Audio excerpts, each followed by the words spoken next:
यस्य सर्वे समारंभा काम संकल्प वर्जिता ज्ञानाग्निदग्ध कर्माणम तमाहु पंडितम बुधौ। प्रिय दर्शकों नमस्कार, एक बार फिर से उपस्थित हूँ आप सबके सामने आज के कार्यक्रम में ज्योतिष के एक अत्यंत महत्वपूर्ण और बहुत ज़्यादा महत्वपूर्ण विषय को लेकर के आया हूँ। आइए आज के कार्यक्रम में आपको ग्रहों के युति के बारे में बताऊंगा कि कौन कौन से भाव के अधिपतियों का युति में जाना सबसे अच्छा माना जाता है या फिर वो अच्छे फल को देने वाले होते हैं।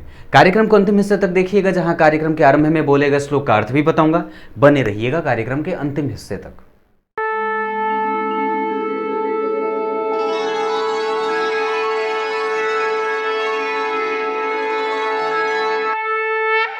आइए अब आपको सीधे मुद्दे पे लेके आता हूं। सबसे पहले बता दूं, आपकी जन्म कुंडली में अगर किसी भी भाव में किसी दो ग्रहों की स्थितियां बन रही हैं, मतलब वो युति में हैं, यानी कि एक दूसरे के साथ बैठे हैं, तो वहां पे उसका प्रभाव देखने लायक होता है। क्योंकि कोई भी ग्रह अपने बगल वाले में, जो भी ग्रह उसके पास और उसके समीप निकटस्थ होकर के बैठा है, वो दोनों एक दूसरे को प्रभावित करते हैं। अब वहां पे ये देख लेना जरूरी है कि कौन सा ग्रह ज्यादा बलशाली है और कौन सा ग्रह थोड़ा कमजोर अपने आप को दिखा रहा है। फिलहाल हमारी जो चर्चा आज होने वाली है वो ग्रहों के युति पे है, अर्थात किस किस भाव के अधिपति अगर एक साथ एक भाव में बैठ जाते हैं तो ये अच्छा फल करते हैं। सबसे पहले बता दूं कि जन्म कुंडली में, ये बात याद रखिएगा, जन्म कुंडली के छठे, आठवें और 12वें और साथ ही साथ तीसरे भाव के अधिपति, जन्म कुंडली के तीसरे, छठे, आठवें और 12वें भाव के अधिपति, मैं इसको बोर्ड पे बता देता हूं।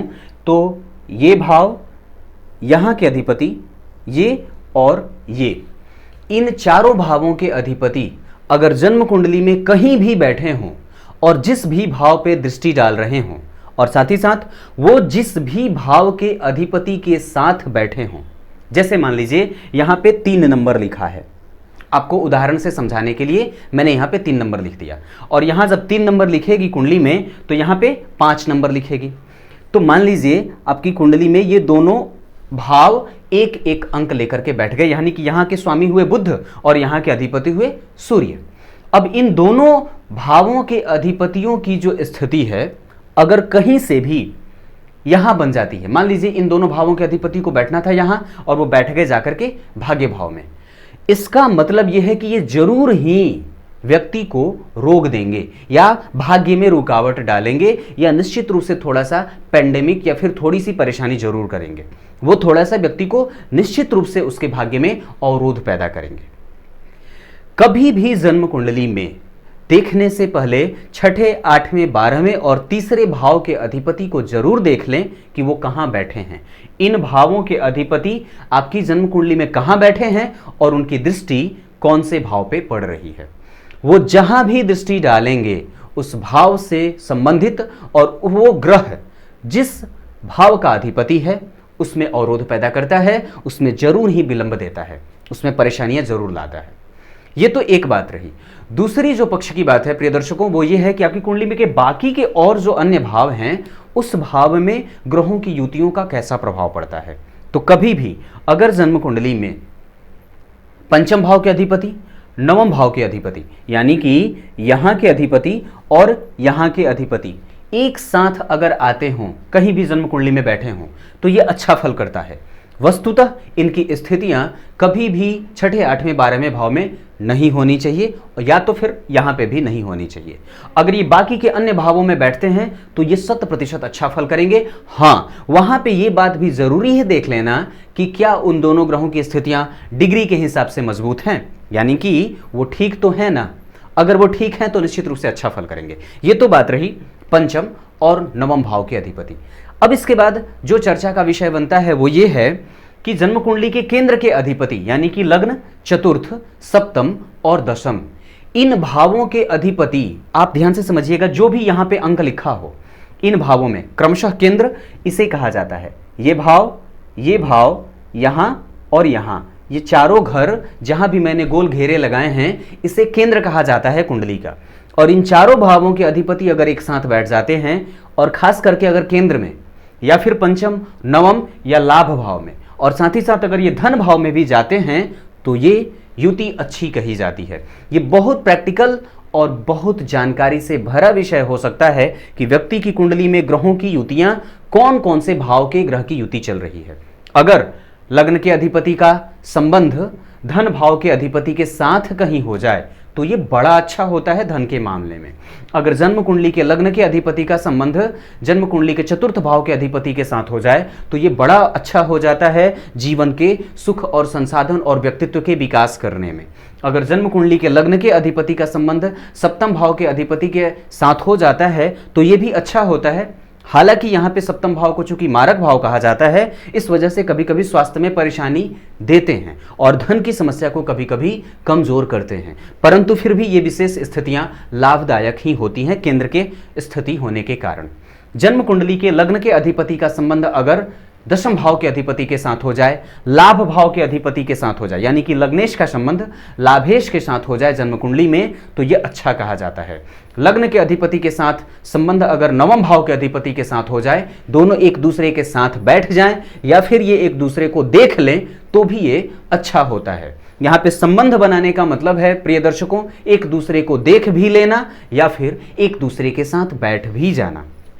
ये कुछ ऐसे भाव, अब जैसे मान लीजिए बता देता हूं, तो जन्म कुंडली के पंचम भाव में जो राशि बन रही हो, इस राशि के अधिपति का संबंध जन्म कुंडली के दसम भाव के अधिपति के साथ अगर बन जाए, परस्पर ये एक दूसरे को देख रहे हों या परस्पर एक दूसरे के साथ ही बैठे हों, तो ये स्थिति भी जन्म कुंडली में सफलता और श्रेष्ठ स्थितियों को दिखाने वाली हो जाती है।